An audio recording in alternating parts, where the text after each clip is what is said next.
Let's see this incredibly easy question on Newton's laws of motion. Three blocks with masses m, 2m, and 3m are connected by strings as shown in the figure.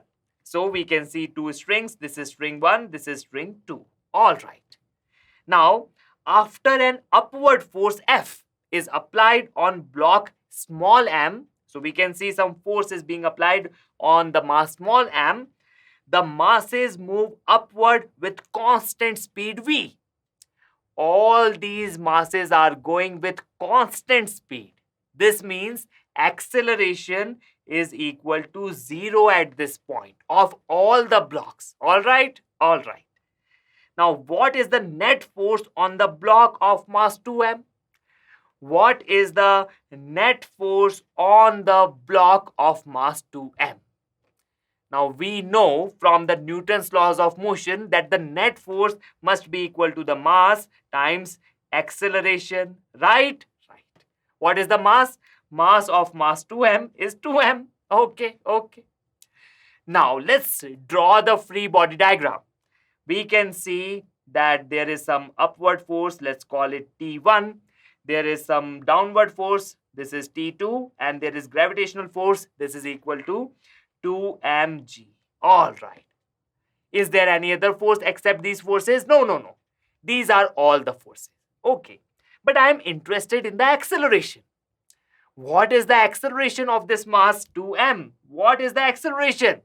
You will say acceleration is 0. It is moving with constant velocity. Right, right. If acceleration is 0, sum of all the forces must be,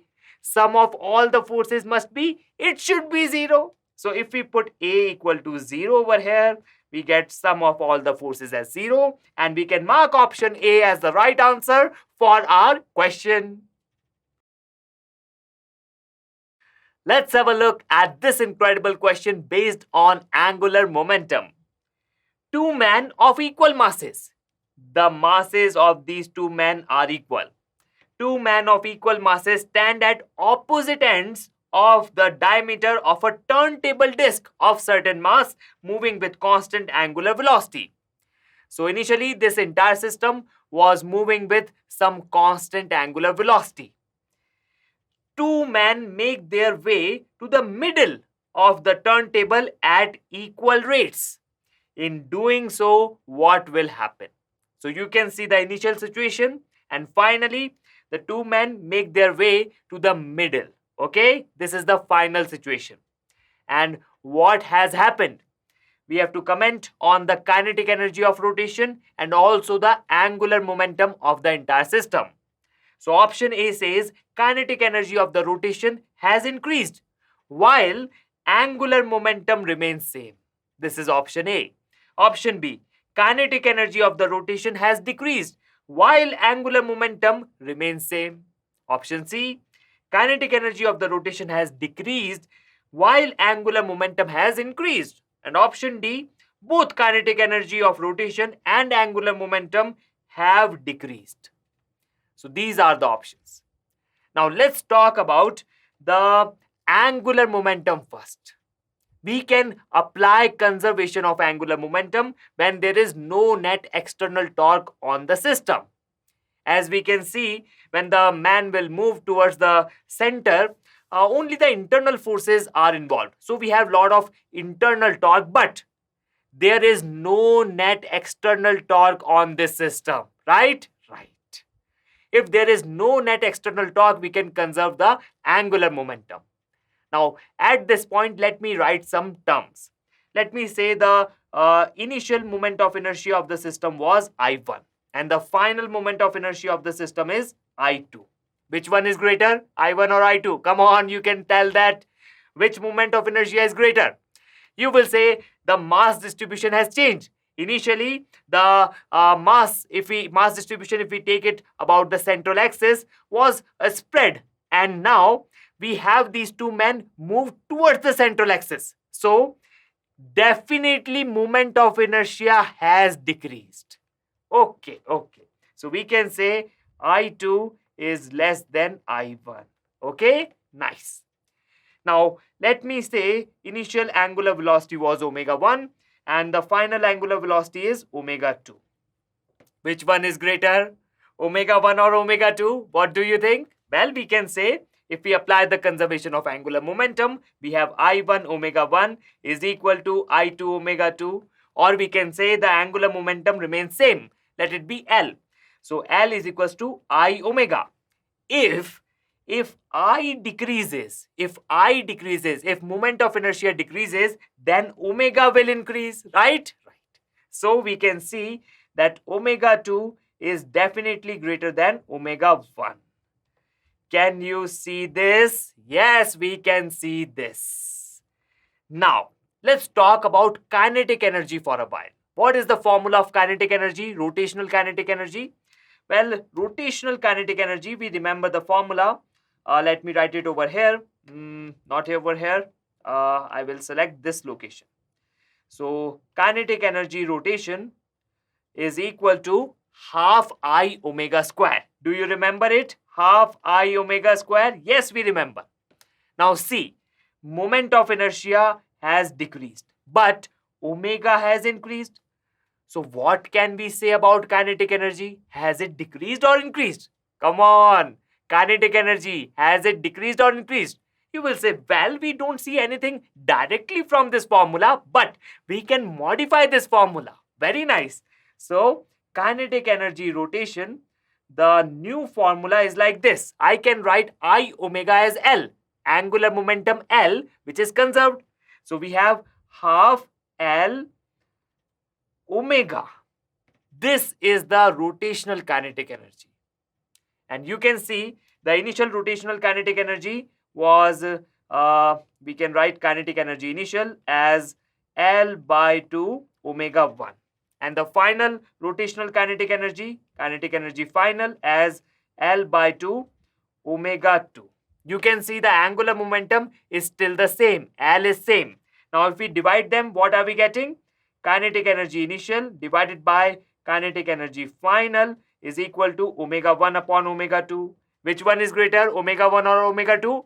Omega 2 is greater. Therefore, kinetic energy 2 or kinetic energy final is greater than kinetic energy initial. Is that clear? Yes, it is definitely clear. Kinetic energy has increased, but angular momentum remained same. Very nice, very good. Now let's see the options. Option A, kinetic energy of the rotation has increased while angular momentum remains same. So option A is the right answer for this question. Let's see this wonderful question on fluid statics. A vessel contains oil over mercury. So we have oil and we have mercury. Density of oil is given to be 0.8 gram per centimeter cube and density of mercury is given to be 13.6 gram per centimeter cube, right? Right. Oil is less dense than the mercury. So oil will float on top of mercury, right? Now a homogeneous sphere floats with half of its volume immersed in mercury and other half in oil.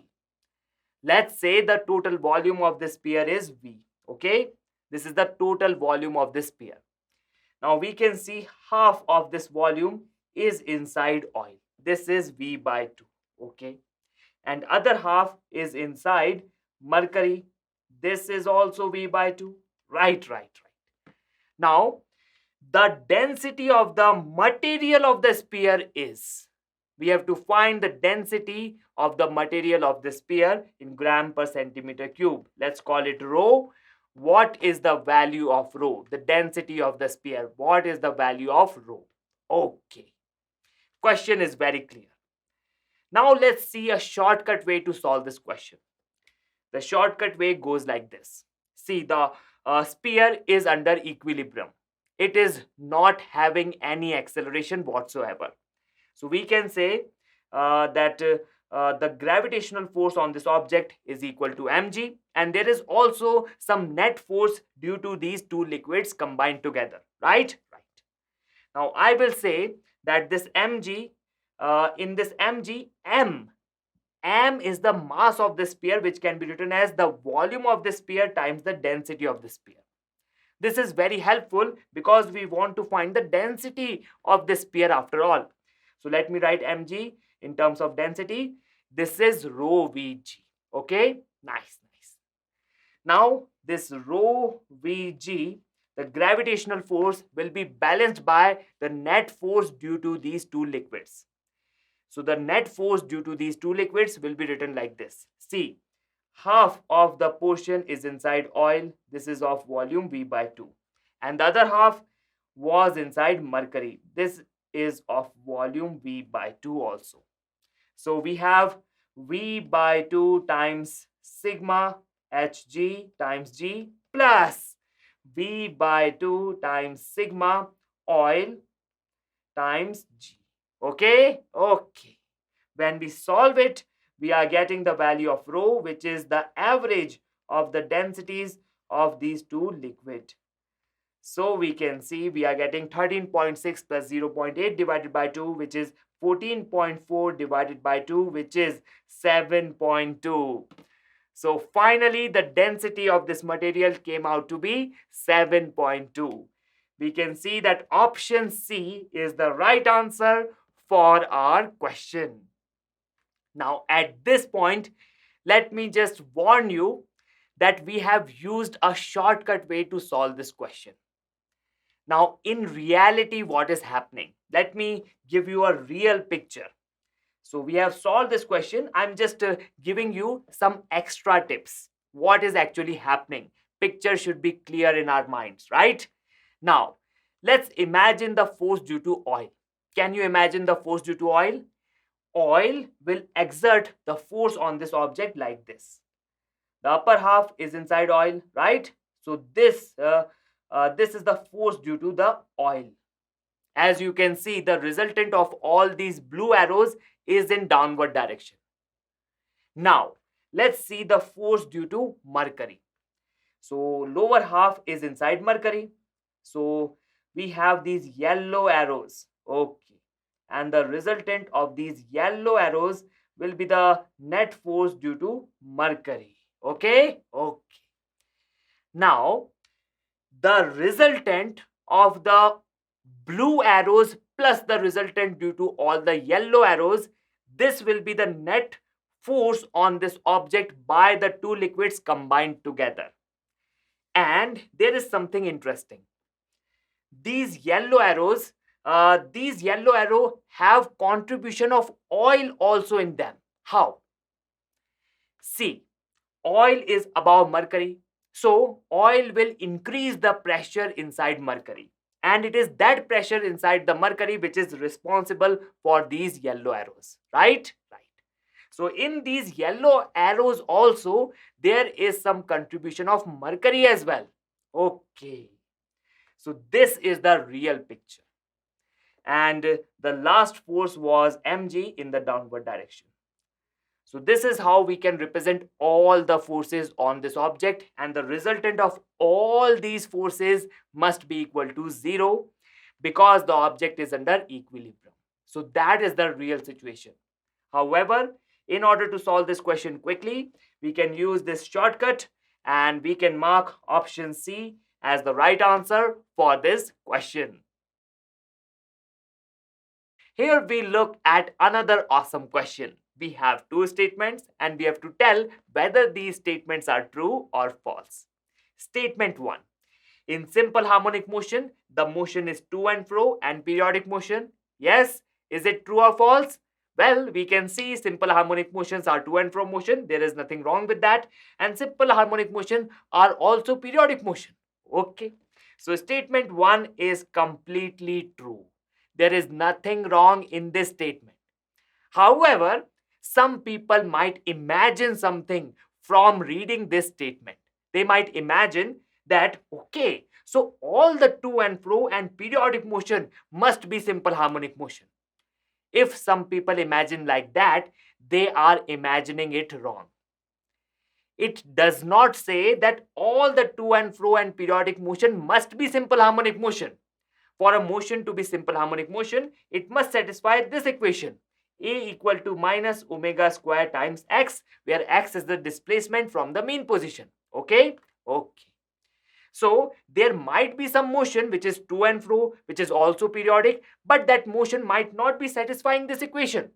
So in that case, we cannot call that motion to be simple harmonic motion. Is that clear? Yes? Fine.